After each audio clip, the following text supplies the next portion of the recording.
Hello et bienvenue dans cette toute nouvelle vidéo où il sera question de 5 films que j'ai découverts ici en Irlande durant mes vacances et dont j'avais extrêmement envie de vous parler. Tout simplement parce que je les ai adorés. Voilà.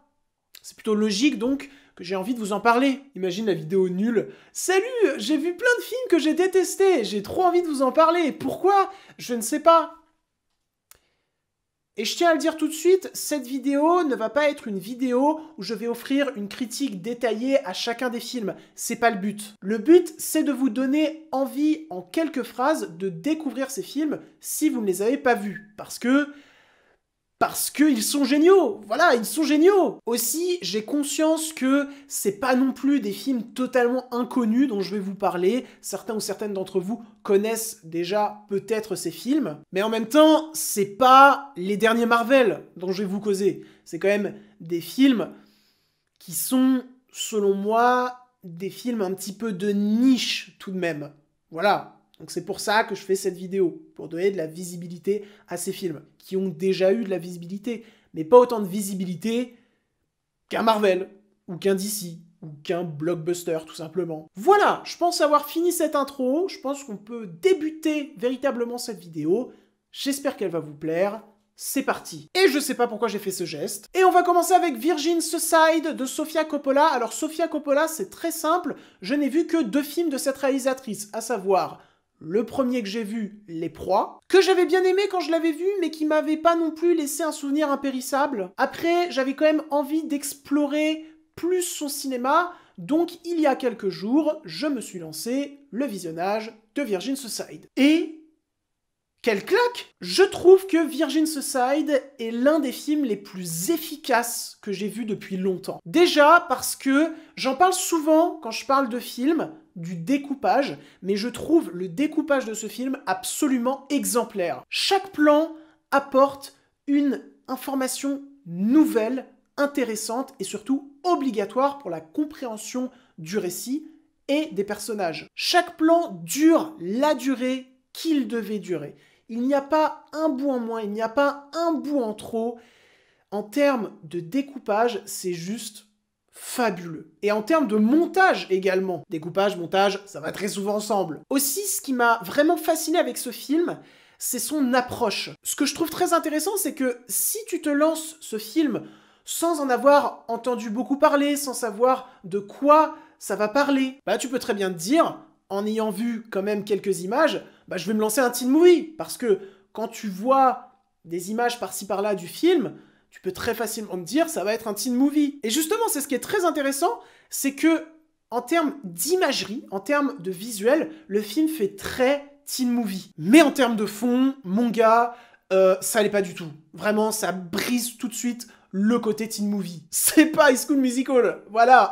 Et je trouve ça vachement intéressant, cette volonté de donner un style teen movie en termes de visuel pour potentiellement séduire des spectateurs et des spectatrices qui ont l'habitude de regarder des teen movies, mais en fait, ils vont se retrouver face à quelque chose de beaucoup plus grand, de beaucoup plus impactant, de beaucoup plus grave, parce que le film te parle quand même de sujets très difficiles, à savoir la dépression, le suicide. Et donc j'aime beaucoup cette façon dont le fond brise la forme continuellement. C'est quelque chose que je trouve très fort, que je trouve très pertinent et que je vois pas assez. Suffit de voir ce que te raconte le film et la photo du film. C'est des sujets ultra méga sombres, mais la photo est très rose, la photo est très ensoleillée et très agréable en fait, alors qu'on ne parle pas d'un sujet très agréable. Ce film est un monstre d'efficacité, que ce soit en termes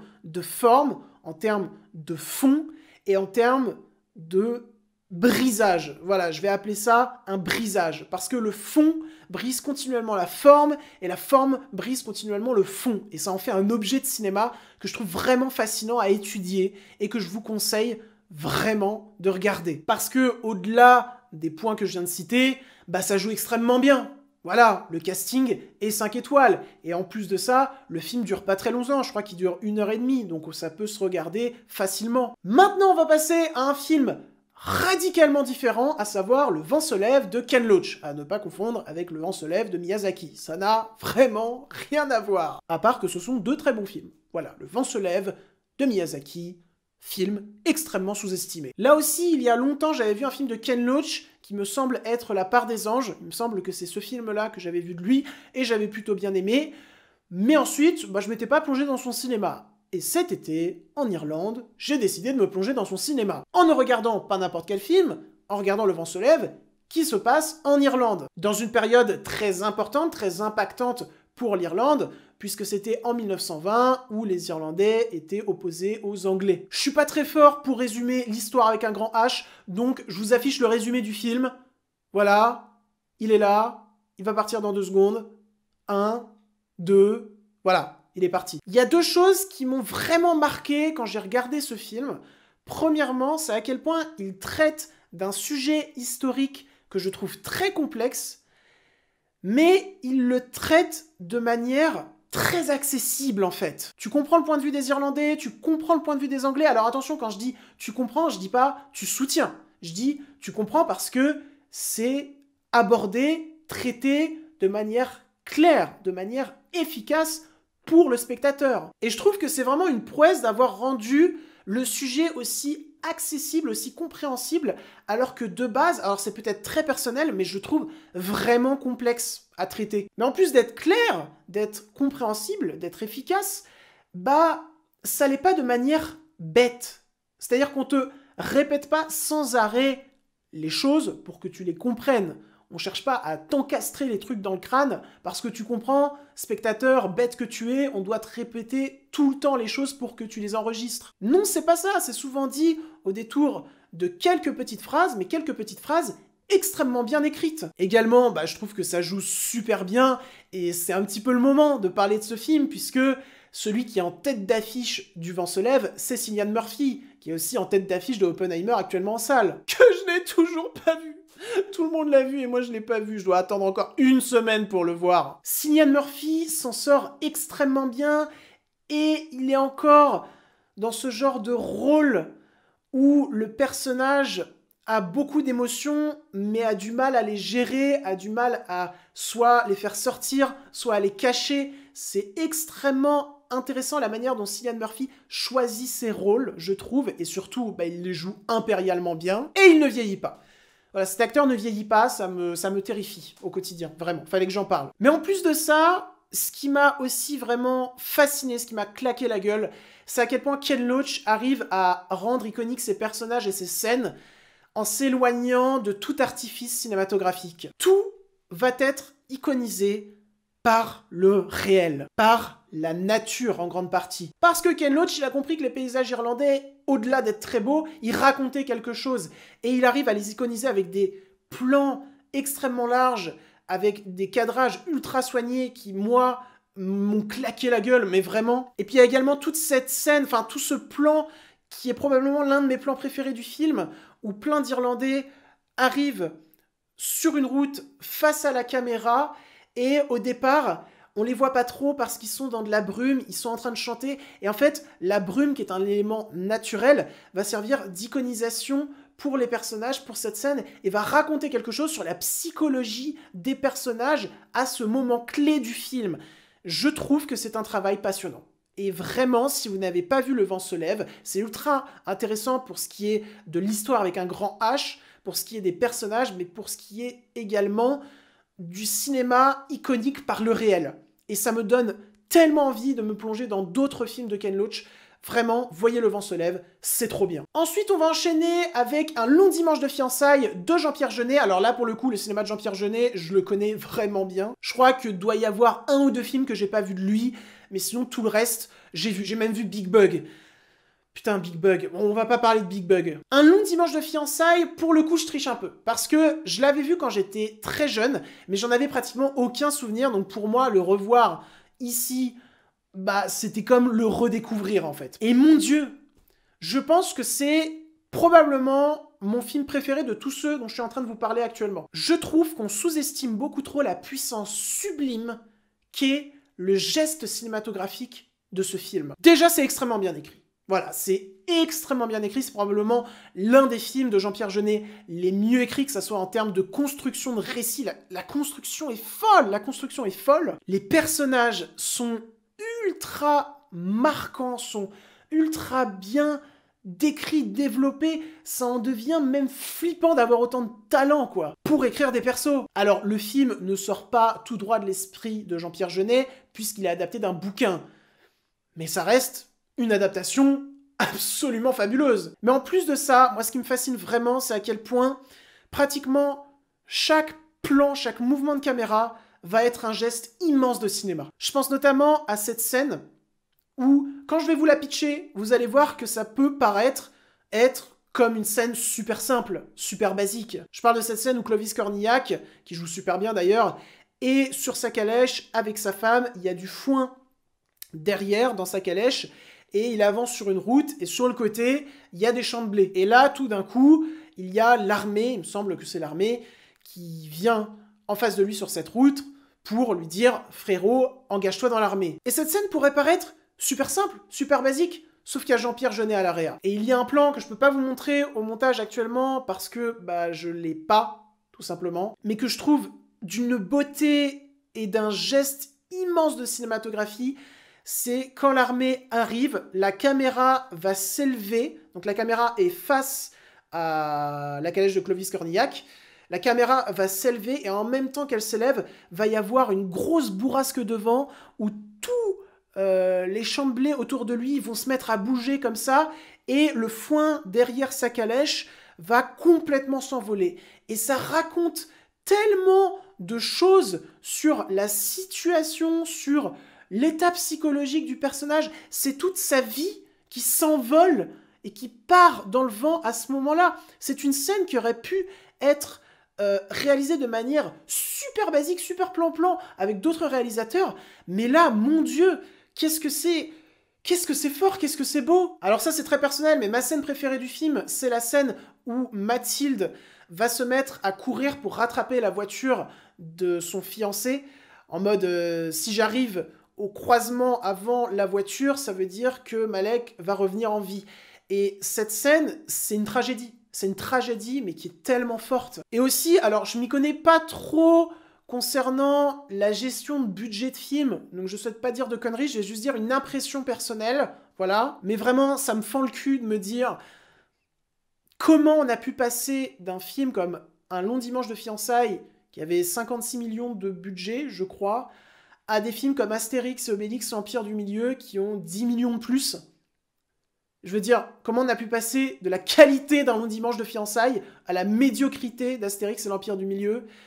Ça me déprime, personnellement, ça me déprime. Parce que c'est pratiquement le même budget. Juste, on l'investit mal, Et donc voilà, si vous n'avez pas vu Un long dimanche de fiançailles, même si je pense que de tous les films dont je vais parler dans cette vidéo, c'est probablement celui que vous avez vu.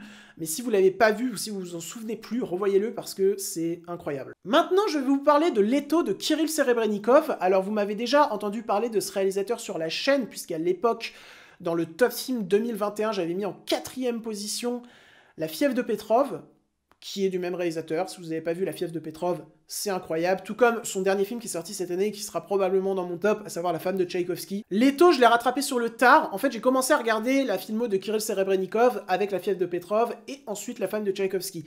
Et là, j'ai rattrapé Leto, dont j'avais entendu énormément de points positifs. Et oui, c'est censé, parce que c'est trop bien. Déjà, c'est super intéressant historiquement, puisque ça te parle de cette période où c'était vraiment archi difficile d'être fan de rock ou de punk durant l'URSS des années 70, quoi. C'est une période que je connais pas trop, je me suis pas trop cultivé dessus encore, mais donc le film m'a permis de me cultiver dessus. Et ce que je trouve fascinant avec ce film, c'est que c'est pas juste un film historique et lambda. Non, parce qu'il y a Kirill Serebrennikov à la réalisation et que ce mec est un dieu à la réa. Parce que c'est un film historique, mais qui est en même temps une comédie musicale, qui est en même temps un film qui traite du mélange entre le rêve et la réalité, entre ce qu'on souhaiterait être réel et ce qui est réel. Et moi, personnellement, le mélange entre le rêve et la réalité, c'est vraiment un sujet qui me passionne et que si un jour je fais du cinéma, je voudrais absolument traiter. Et c'est merveilleusement traité. C'est-à-dire que toutes les scènes de comédie musicale par exemple, sont d'une inventivité folle et appellent au rêve, justement. Parce que c'est en même temps filmé en termes de mouvement de caméra de manière assez simple, mais Kirill Serebrennikov va utiliser un artifice de cinéma qui, pour le coup, est extrêmement intéressant, c'est de dessiner par-dessus les plans qu'il a filmés. Et chaque dessin va exprimer un sentiment du personnage qui est en train de chanter ou va te raconter quelque chose sur le contexte. Donc c'est pas en mode « Waouh, on a mis des dessins, trop bien !» Non, c'est on a mis des dessins qui te racontent des choses intéressantes. C'est pas juste une tentative. Non, c'est une tentative aboutie. Mais en plus de ça, moi, ce que j'aime beaucoup avec ce film, je l'ai regardé en étant un peu fatigué.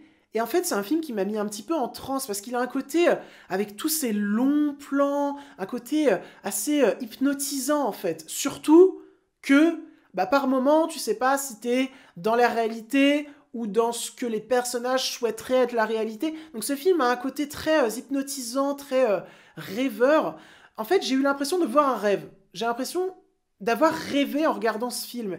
Et c'est quelque chose que je trouve très intéressant, et c'est quelque chose, surtout, que Kirill Serebrennikov a beaucoup traité dans son cinéma. Suffit de voir le point culminant de est-ce que c'est du rêve ou de la réalité, qui est La fièvre de Petrov. Donc voilà, Leto, c'est intéressant historiquement, c'est intéressant en termes de tentative de réalisation, et c'est intéressant également dans son côté très, rêveur, très hypnotisant. Donc, voyez-le. Et ça serait peut-être pas la meilleure porte d'entrée pour le cinéma de Kirill Serebrennikov, parce que c'est pas forcément la plus accessible. Je dirais que la plus accessible, c'est La femme de Tchaïkovski, mais ensuite plongez-vous dans des œuvres comme Leto, comme La fièvre de Petrov, etc., etc. Et maintenant, on va finir cette vidéo avec Suicide Club de Sonotion. Sonotion, qui est un cinéaste qui réalise des films que j'aime bien, ou quand je les aime pas, au moins ils m'ont intéressé. Je pense notamment à Prisoners of Ghostland, qui était pas génial, mais qui était intéressant. Et Suicide Club, c'est une œuvre culte de ce réalisateur que je n'avais pas encore vue.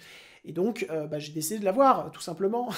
Et c'est une œuvre, déjà, qui est extrêmement marquante. Mais vraiment extrêmement marquante, parce que ce film contient scènes marquantes, sur scène marquante, sur scène marquante, sur scène marquante. Ça s'arrête jamais. Tu peux ressortir essoufflé du film, mais moi, je trouve ça super intéressant que le film soit bourré de scènes fortes en permanence, que t'aies aucun temps mort. Et moi, ce qui me fascine, c'est le décalage qu'il va y avoir entre ce qui t'est montré et la façon de le filmer. Je vais prendre une scène qui est la scène d'intro, où donc plein de jeunes se suicident sous un train, et on va avoir ce plan qui m'a vraiment marqué, et qui m'a assez traumatisé, d'une tête sur les rails, qui va se faire écrasé par les roues du train. Ouais, c'est très graphique, c'est un film à pas mettre devant les yeux de tout le monde. Et en fait, ce qui est perturbant, c'est que la façon dont la tête, j'aime pas trop parler de ça, la façon dont la tête va se faire écraser, c'est en même temps proche de ce qui pourrait être réaliste,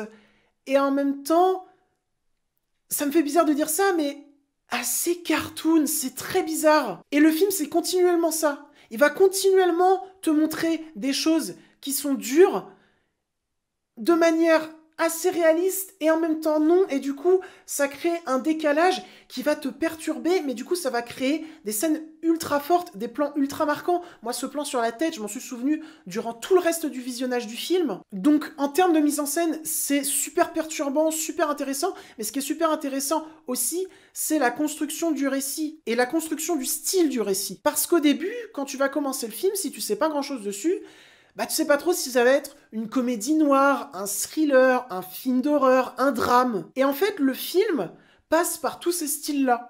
Plus tu vas avancer dans le film, plus le film va devenir juste noir, sombre, dérangeant. C'est une construction que j'appellerais une descente aux enfers. Et moi, j'aime bien ce genre de construction de récit dans les films. Et au-delà de tout ça, c'est très bien joué. C'est photographié de manière très réaliste, c'est pas forcément très beau, mais en même temps, ça colle vraiment à l'ambiance de fond du récit. Et donc voilà, je pense avoir fini concernant ces 5 films. J'espère que cette vidéo vous aura plu, intéressé et diverti. Si c'est le cas, n'hésitez pas à la liker, commenter et partager sur vos réseaux sociaux. N'oubliez pas de vous abonner également. Voilà, ça me ferait super plaisir, j'avoue. Dites-moi en commentaire, je dis rarement ça, mais dites-moi en commentaire si ce concept vous a plu. Ça ressemble vraiment à un autre concept que j'ai lancé sur la chaîne qui s'appelle 4 films géniaux, mais sauf que dans 4 films géniaux, bah ça dure moins longtemps déjà et on me voit pas. Ce concept va revenir d'ailleurs. Sur ce, je tiens un compte Twitter, Instagram Sens Critique et Captain Watch qui s'afficheront en description. Aussi, nouveauté, il y a la page Sens Critique de la chaîne qui s'affichera en description, donc si vous voulez aller noter la chaîne ou donner un avis sur la chaîne sur Sens Critique, bah écoutez, vous êtes les bienvenus. Sur ce, je m'en vais côtoyer d'autres univers et je vous dis salut.